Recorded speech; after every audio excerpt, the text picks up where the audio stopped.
Hemos empezado a actuar en la mesa facilitando por parte mía y en representación del INS una serie de información que creo que todos los que estamos hoy en la sala y que tenemos algún tipo de vinculación con lo que se llama incapacidad temporal debemos conocer, como el hecho de que el pago de lo que ha supuesto la incapacidad temporal en este mes de enero en Barcelona es de 4.325.482 euros, que este es un dinero público, que por tanto todos los que estamos trabajando con la incapacidad temporal debemos de velar por el buen control, y el buen control empieza con la emisión de un parte médico de baja y evitar lo que se llama la utilización indebida de la prestación.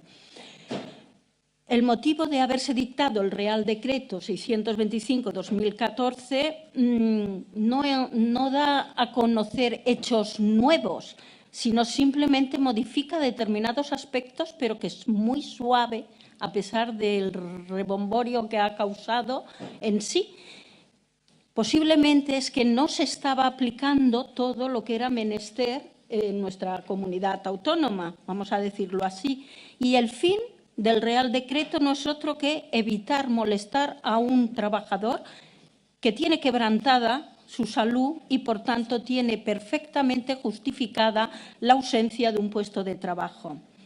La comunidad autónoma tiene suscrito un convenio que lleva del 2013 al 2016. El convenio con nuestra comunidad hace que se mueva del orden de 1.000 millones de euros. El convenio fue firmado por el secretario de Estado de Seguridad Social, señor Tomás Burgos, la directora general del INS, María Eugenia Martín Mendizábal, y por parte de la Generalitat, el consejero de Salud, señor Boi Ruiz García. Y recordar el punto primero ya de ese convenio, que es el que dice que queda solo el INS como entidad gestora responsable y que tiene la competencia para gestionar y controlar la prestación de incapacidad temporal y el pago económico. Lógicamente, lo que sí está clarísimo, y es la conclusión que hemos llegado todos los que hemos compuesto la mesa, es que las nuevas tecnologías deben de permitir desde ya el intercambio de datos médicos y, sobre todo, por parte de quien en Cataluña gestiona la inspección, que es el Institut Català d'Avaluació Mèdiques, el acceso total a todas las historias clínicas, tanto de la atención primaria como de la especializada. El INS, como digo, también lleva el control de la prestación económica y, desgraciadamente, nos estamos encontrando con problemas muy, muy importantes, tales como el llegar a la conclusión. Ayer tuvimos la reunión mensual de seguimiento de la incapacidad temporal de Barcelona y llegar a la conclusión de la baja calidad de todos los partes médicos o de un porcentaje altísimo de los partes médicos. Sirve de muestra que en el mes de enero del 2015, 13.461 partes han sido rechazados. Equivale a decir que estamos hablando de un 6,55%.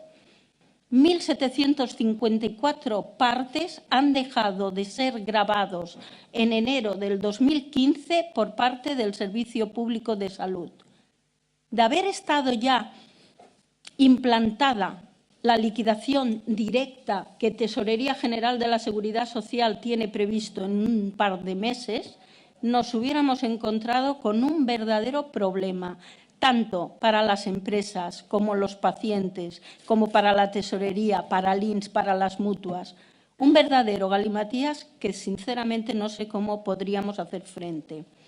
Y ya por último, pues hablar de que recientemente pues alguien ha decidido tomar la decisión de cerrar unos procesos desde 4 meses en adelante porque el paciente no ha pasado a recoger los partes. En principio estaríamos hablando de partes número 51 y 52 y al cerrar el proceso tanto el ICAM como el INS nos hemos visto con un verdadero problema. El ICAM había determinado ya seguir con bajas médicas en esos procesos y el INS había dictado las prórrogas. Y a día de hoy nos encontramos con que los procesos no existen. Está clarísimo que sí, que están por la vía de echar marcha atrás y volver a activar los procesos, pero, vamos, esto hace pensar que tenemos que tomar de forma inmediata decisiones, fijar convenios, acuerdos con quien proceda, con todas las partes implicadas, todas las TICs de todas las empresas colaboradoras, en fin, todo aquel que tenga algún tipo de contacto o relación con lo que es la incapacidad temporal, para llegar a acuerdos. Yo entiendo que cada uno de los componentes pues, podrá querer tener sus propias TICs, pero hemos de llegar todos a un único acuerdo, que es un fichero del cual nos nutramos absolutamente todos, porque si no, no vamos a llegar a puerto. Bien, la mesa ha empezado con el ponente, señor doctor Gorka Sánchez Manclares. Vamos a ver, del Servicio Médico de Salud murciano. Nos ha recordado una cosa muy importante, que es que las enfermedades profesionales son invisibles. Y es así. Nos habla de unas estimaciones, nos ha puesto en la mesa 87.856 enfermedades, de ellas 30.757 son casos osteomusculares y 16.000 muertes con exposiciones laborales. Esto en el Servicio Médico de Salud de Murcia. Nos ha recordado que el INS es el único competente para determinar la contingencia, bien sea común o laboral. Y, lógicamente, es muchísimo más favorable cobrar una incapacidad temporal por enfermedad profesional, pero hemos de pensar que detrás también hay un coste muchísimo más elevado porque conlleva muchas pruebas y diagnósticos, aparte de saturar lo que son las listas de espera. También nos ha recordado que la inspección, en los casos de la enfermedad profesional, puede arbitrar recargos entre el 30 y el 50%. Y en la Comunidad de Murcia han decidido aflorar estas enfermedades profesionales que están ocultas y han elaborado pues, un proyecto estratégico que permite detectar de forma precoz estos procesos. De forma que cuando hay una sospecha de una enfermedad profesional, el Servicio Murciano de Salud inmediatamente se pone en contacto con la inspección médica, con la mutua correspondiente, con el Instituto de Seguridad y Salud Laboral, la USL, con el propio INS, y utilizan herramientas tales como alertas en OMI de esos episodios que son sospechosos.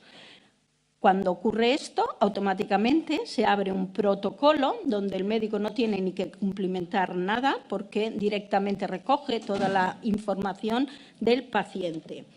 Se inició pilotándose en 2 centros y a día de hoy ha dicho que ya prácticamente toda la comunidad de Murcia está ya extendido. También han elaborado dípticos, folletos y la media que suelen tener es unas 3 sospechas semanales, 60 mensuales, 3.171 anuales. El 7% de esas sospechas realmente acaban consolidándose como enfermedad profesional. Aproximadamente habla de unas 221, lo cual significa un incremento de un 46% y llevan aproximadamente unos 3 meses de despliegue. La segunda parte de la jornada la ha utilizado la doctora Inmaculada Aguado y Jordi Iglesias, que nos han dado a conocer distintos aspectos del Real Decreto 625/2014.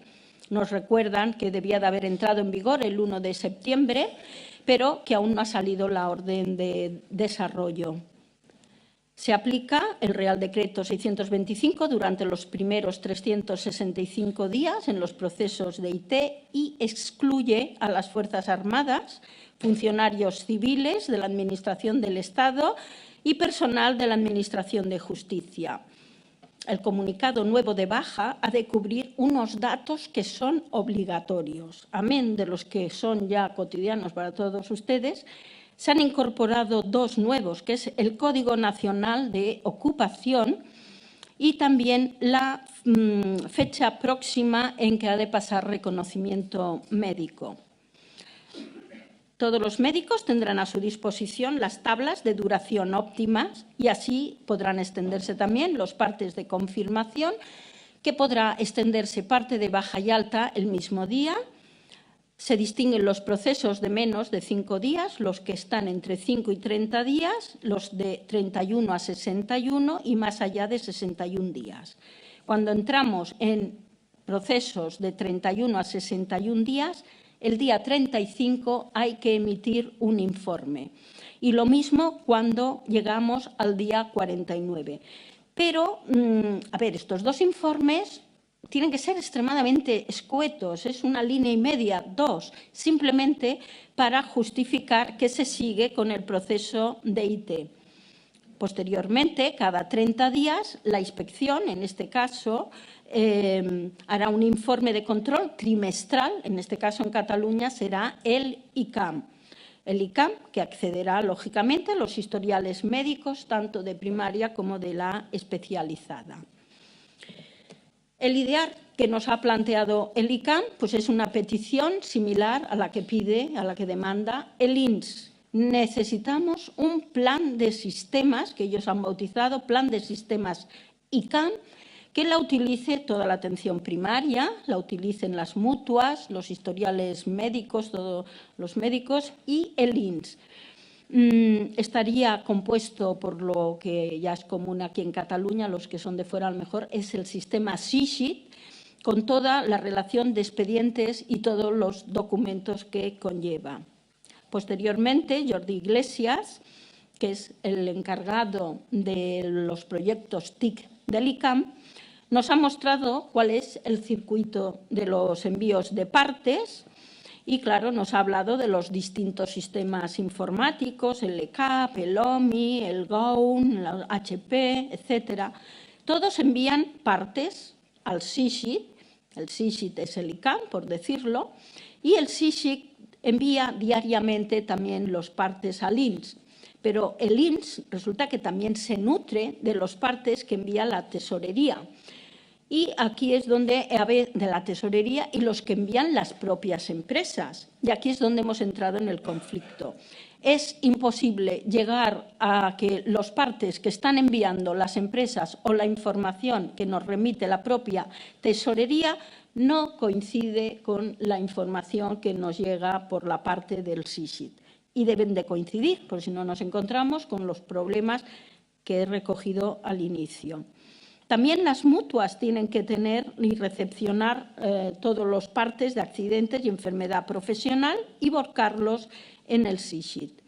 El seguimiento de las bajas a través del sistema ICAM ha de ser tanto por parte del INS como por parte de las mutuas. Tienen ahora un nuevo proyecto en marcha, que es proponer las altas, las mutuas, que sean publicadas en el HC3 y que todas las pruebas médicas que se hayan podido efectuar a un paciente pues puedan ser visualizadas por todos los médicos de primaria y así, de esta manera, optimizar los recursos. La tercera parte la ha compuesto la exposición de la doctora Dolors Vila y Sergi Iglesias. Sergi nos ha empezado hablando de la interoperatividad, que es haciéndonos una exposición de lo que es la mutua MC. Nos ha recordado que es la primera en todo el Estado, con 1.800 profesionales, 2 clínicas propias y 4 compartidas. Nos ha hablado de que cubren 1.200.000 trabajadores, 150.000 empresas y ha hecho la misma petición que las dos anteriores. Pide, por favor, dispositivos para el futuro, de forma que las TIC, las nuevas tecnologías, ayuden a que todos bebamos de las mismas fuentes, porque si no, no llegaremos a ningún tipo de acuerdo y el Real Decreto 625 va a ser un estruendoso fracaso. MC Mutual para Cataluña propone pasar todo por ICAM y acceder a las historias clínicas compartidas.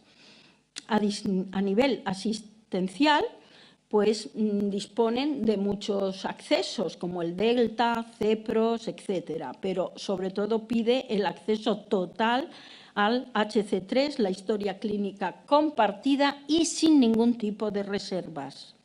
La doctora Dolors Vila, posteriormente, nos ha hecho un seguimiento de cómo van los procesos, confirma, como anteriormente había dicho yo, que el Real Decreto 625 no tiene cambios significativos y el objetivo fomentar el avance tecnológico en todas las administraciones públicas, un control exhaustivo de todas las bajas médicas y potenciar el máximo de conexión entre todas las partes implicadas en los procesos de incapacidad temporal.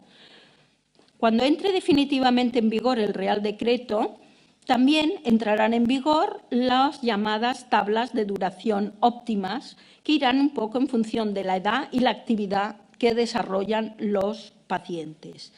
La doctora Inmaculada Aguado ha hecho mención a una cosa importante. Desde mi dirección general no sirve el cargo, la actividad que está realizando una persona en la empresa. A lo que nos sirve en el INS, que es posteriormente, cuando se abra un expediente de permanente en la CEI, van a valorar, es la actividad que dice ese señor que está desarrollando el paciente. Cuando ustedes lo tengan delante, ¿qué actividad desarrolla usted? Porque esa actividad que nos está diciendo este señor es la que cuando acabe llegando un expediente al INS van a valorar a la hora de determinar si tiene un determinado grado de incapacidad, no lo que debe constar en el contrato o lo que fuere, ¿eh? Por tanto, se da prioridad a lo que ese señor exponga que está realizando en esa empresa. Finalmente, también nos ha recordado pues, de que se puede dar baja y alta al mismo día, nos ha hablado de los procesos de menos de 5 días, un poco la línea de lo que estuvo hablando Inmaculada Aguado, y también nos ha hablado de la citación a reconocimiento médico y la posibilidad que tienen en las mutuas de citarlos ya desde el primer día. Y la citación puede ser bien verbal o por escrito. La novedad del Real Decreto 625 es que la no comparecencia puede llegar a llevar a la suspensión cautelar de la prestación económica. Si posteriormente el trabajador, el paciente, justifica el por qué no ha comparecido, se levanta y paga directamente la mutua un máximo de 15 días. Y este detalle ya viene reflejado en los partes de baja y de confirmación.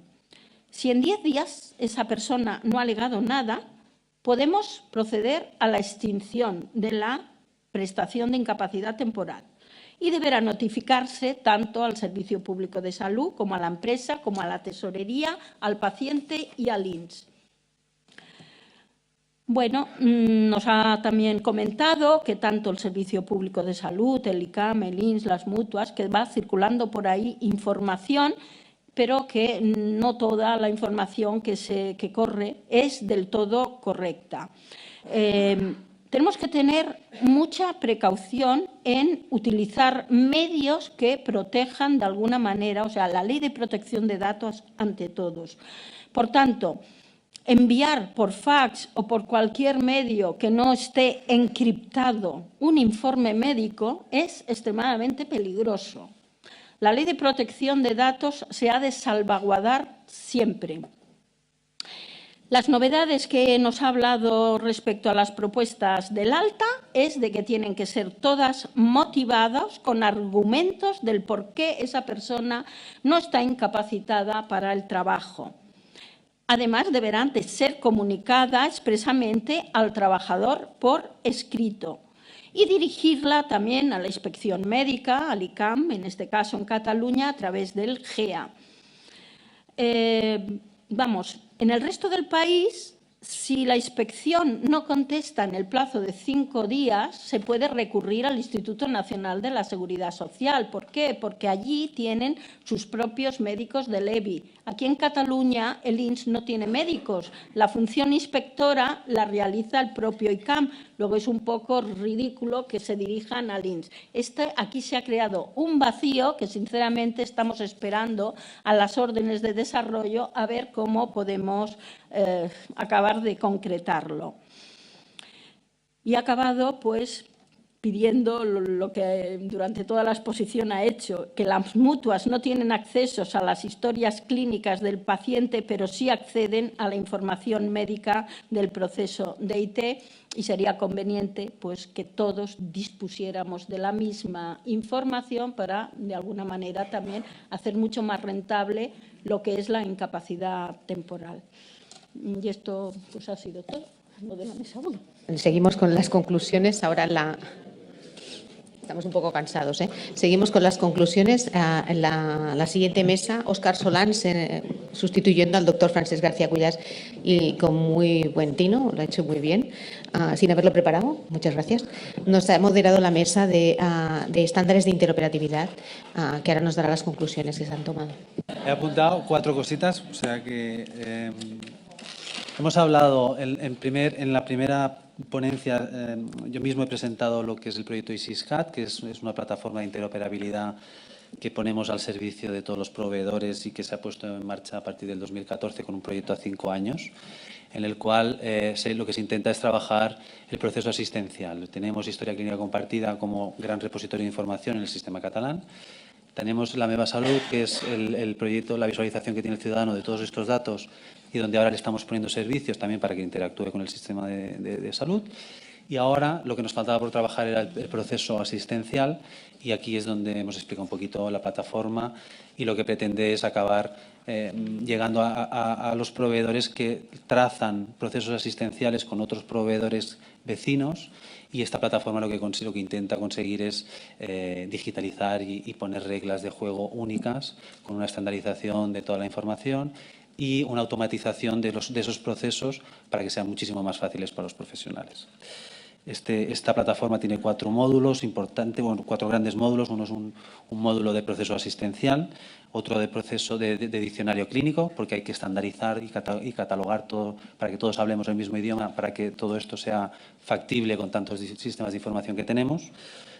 Un módulo de paciente y un módulo analítico para acabar teniendo una explotación de todos los datos, tanto para los proveedores como para la propia aseguradora. La segunda ponencia ha sido la doctora María Rovira, que trabaja en la Oficina de Estándares del Departamento de Salud y en TIC Salud con nosotros, y donde nos ha explicado la necesidad de interoperar sintácticamente, que necesitamos normalizar la terminología, que se ha apostado por SNOMED-CT para estandarizar y normalizar toda la terminología clínica que tenemos en los diferentes proveedores, que intenta dar soporte para catálogos comunes y donde también se han trabajado subconjuntos ya, como es el subconjunto de vacunas y el subconjunto de alergias, que están a disposición también de todos los proveedores. Y también se están generando conceptos nuevos, porque SNOMED no llega a todo, pero también sí que da la posibilidad de crear conceptos nuevos que muchas veces con CIM 9 o CIM 10 o CIAP 2 no quedan tan especificados, y con SNOMED se pueden crear también esos conceptos. La tercera ponencia ha sido por parte del señor José Manuel Alcaraz, del Servicio Murciano, donde nos ha hecho un buen ejemplo de interoperabilidad, porque ahí han trabajado y han estandarizado en LOINC toda la petición analítica, donde ellos tienen 2 sistemas, toda la primaria tiene un sistema de información que es OMI y toda la especializada tiene otro sistema de información, que ahora no recuerdo el nombre. ¿Cómo? Selene. Y lo que han hecho ahí es pues trabajar todo el módulo de interoperabilidad para la petición analítica, y han estandarizado los 4.000 y pico determinaciones en LOINC, y la verdad es que es una muy buena experiencia en la que nosotros desde Cataluña creo que nos ayudará mucho también para aprender de ellos. Y por último, desde el Servicio Aragonés de Salud, el doctor Antonio Porcel nos ha explicado toda la experiencia. El doctor Antonio Porcel ya era quien había desplegado en Aragón todo el sistema de información OMI en la primaria, y ahora lleva en los 2 últimos años trabajando todo el despliegue de receta electrónica, y ya tienen toda la receta electrónica en primaria, ahora están trabajando en hospitales, y luego hay puntualizaciones que pienso que valen la pena comentar, como es que pueden notificar las reacciones adversas desde el sistema de receta electrónica, y la unidad de farmacovigilancia se conecta directamente a estos datos, con lo que les facilita muchísimo la notificación de todos estos efectos adversos que nosotros tenemos que notificar con el papelito aquí en amarillo, etcétera. Yo creo que en esto lo tienen bien resuelto. Y nada más. Muchas gracias. Pasamos a las conclusiones de la tercera mesa, que nos ha acompañado Ana Fonquerni, directora de la delegación del SEM de la Cataluña Norte y al Pirineo, Cataluña Central y al Pirineo, perdón. No será que no nos conocemos, pero pues ella nos dará las conclusiones de la última mesa, que era interoperatividad entre atención primaria, hospitalaria y el servicio de emergencias médicas. Adelante. Intentaré también daros una visión un poco en transversal. Esta mesa era una mesa justamente de transversalidad y de comunicación entre niveles asistenciales, o sea que en realidad estaríamos hablando de proyectos en 4 ámbitos un poco distintos. En primer lugar, nos ha hablado el señor Javier Hernández del Castillo, jefe del Servicio de Sistemas de Información de Atención Primaria y de Apoyo a la Coordinación Sanitaria del Servicio Madrileño de Salud. Y básicamente nos ha contado un proyecto muy interesante de un análisis interno de todos los proyectos que se habían iniciado en relación a telemedicina y un proyecto de análisis de necesidades internas. Y a partir de ahí han salido 8 proyectos, 4 de los cuales ya estaban en marcha y simplemente se tenía que hacer unos ajustes, y 4 proyectos nuevos. Entonces, ha sido un dibujo general de sistema en el que estos 8 proyectos básicamente se resumirían en e-consulta, teleconsulta, telemonitorización, red sociosanitaria de pacientes, teleformación, telesesiones, teleictus y red social profesional. Realmente con estos 8 proyectos se enmarcaban todas las necesidades que se habían detectado. Luego te lo paso. Quizá otra de las cosas a destacar, aparte de que todos los proyectos y todas las necesidades se puedan encauzar en 8 proyectos concretos que dan respuesta a todas las necesidades, y esto es un marco global muy interesante, destacar quién interconectan estos proyectos.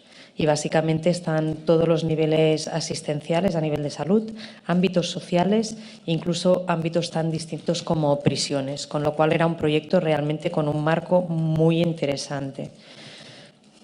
Agradezco mucho el esfuerzo que han hecho todos los ponentes de sacar una conclusión y destacar un reto, porque esto nos da el dibujo general, y en este caso la conclusión ha sido que facilitar la continuidad asistencial, aparte de un ahorro de tiempo, aparte de un ahorro de dinero, evita muchos traslados tanto de pacientes como de profesionales y mejora mucho la comunicación. Y el reto es generar el cambio. Curiosamente, el reto no está en un tema económico, sino en otro tema, y es generar el cambio con un marco global previamente definido. Os pongo el reto a vosotros de ver que, curiosamente, las conclusiones y los retos, a pesar de basarse en proyectos, en realidad son conclusiones y retos estandarizables al conjunto de procesos que todas las organizaciones vivimos. O sea que esto me parece realmente interesante. En segundo término, ha hablado la doctora Carolina Crespo, coordinadora de urgencias del Hospital Lleuger de Cambrils, y nos ha hablado de la interoperatividad entre atención primaria y urgencias, hablando de un aplicativo asistencial de urgencias que permita garantizar la continuidad asistencial del paciente. El objetivo está claro: mejorar la resolución. En este caso, ellos provienen de un centro de salud que amplió la cartera de servicios y ahora pues se trata de un servicio de urgencias.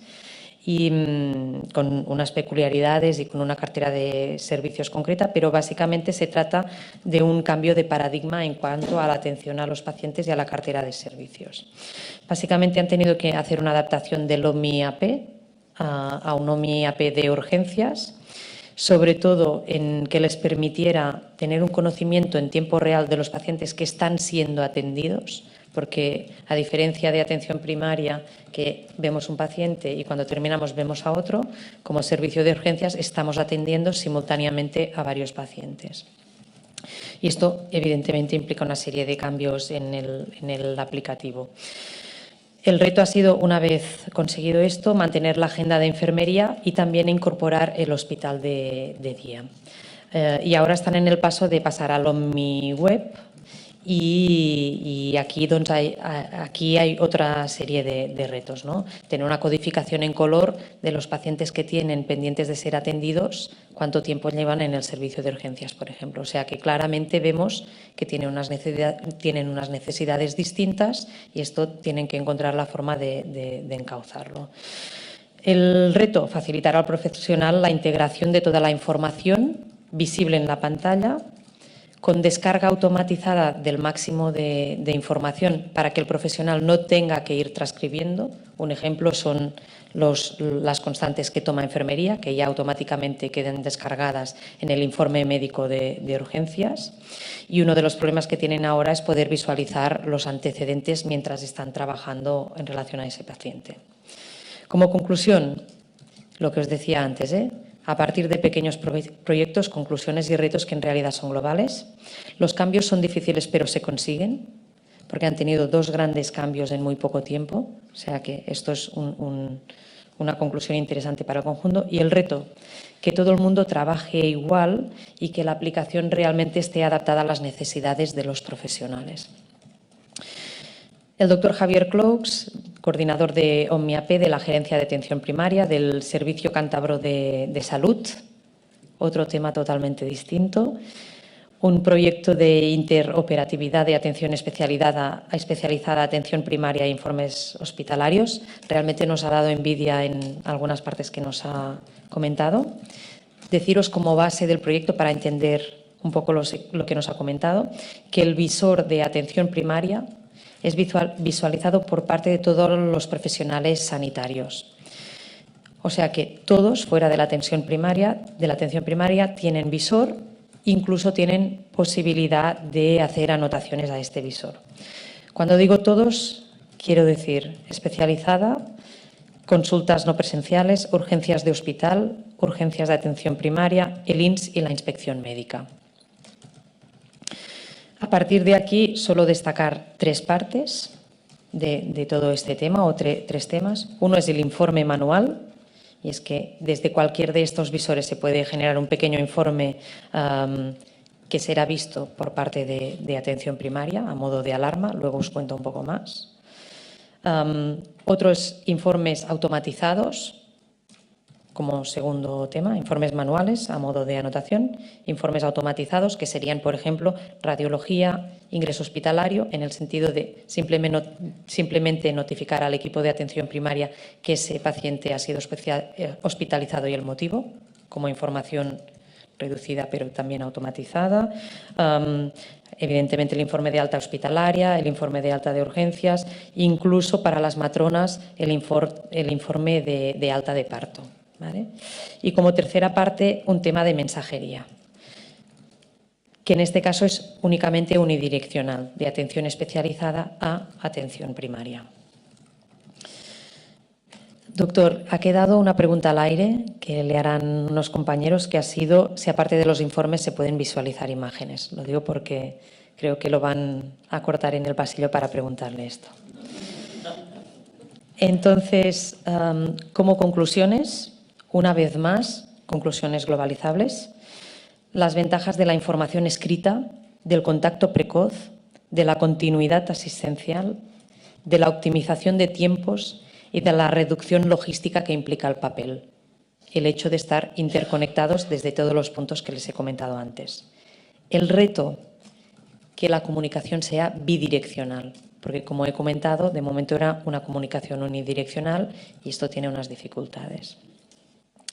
Y, por último, otro cuarto proyecto totalmente distinto que los tres anteriores, que nos lo ha explicado el señor Raimon Dalmau, el director de Organización, Sistemas y TIC del Sistema de Emergencias Médicas de Cataluña, que intentaba contarnos la integración de los sistemas de información del SEM en el ámbito de salud. Básicamente nos ha comentado un tema de la entrada de información múltiple vía 061, vía 112, vía DEAs que ya están en la calle y están conectados con la central de coordinación, vía APP, sabéis que hay una APP del 061 que también manda información, vía chat, vía mail, o sea, la entrada múltiple de información y los retos que esto implica.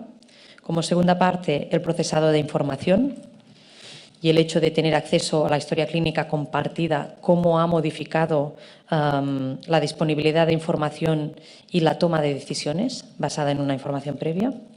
Y como tercera parte, el hecho de revertir la información asistencial una vez atendido al paciente al resto del sistema.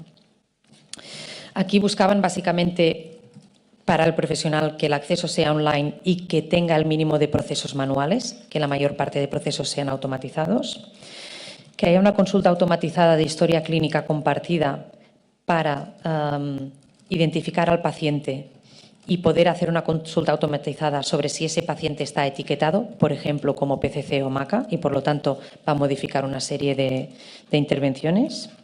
Y también la publicación del informe de asistencia de los equipos, la publicación en el CMBD de urgencias, la información respecto a código IAM y código PT. Y el gran reto es, en el momento de urgencia, realmente identificar el paciente. O sea, identificar ese paciente con un CIP y, por tanto, poder ligar ese evento al conjunto de sistema. A destacar tres proyectos. Una, el sistema embarcado en las unidades que permita conectar la central con las ambulancias. Otro, una tablet que se va a implantar este junio en el que médicos y enfermeras de extrahospitalaria van a hacer un informe clínico que va a quedar también ligado al paciente y de acceso para el conjunto de sistema. Y, en tercer lugar, la APP que ya está disponible de forma gratuita y que, aparte de la llamada de voz del ciudadano, liga los datos de geoposición, dónde está esa persona que tiene una emergencia, y liga a esa persona también con su historia clínica y, por lo tanto, qué antecedentes tiene y cómo vamos a dar respuesta a esa emergencia o a esa urgencia. Como conclusiones, una vez más, generales para todos, detectar todas las fuentes de comunicaciones y compartirlas y poder usar toda la información disponible, porque realmente como conjunto tenemos mucha información que lo difícil es encauzarla para poder utilizarla en tiempo real. Y el reto es un reto compartido para todos, que es hacer más con menos. O sea que, si me permitís, hago un dibujo de las conclusiones, porque ahora, fuera de contexto, veréis que aún son más globales, ¿no? Que serían facilitar la continuidad asistencial sin traslado del paciente. Los cambios son difíciles, pero se consiguen.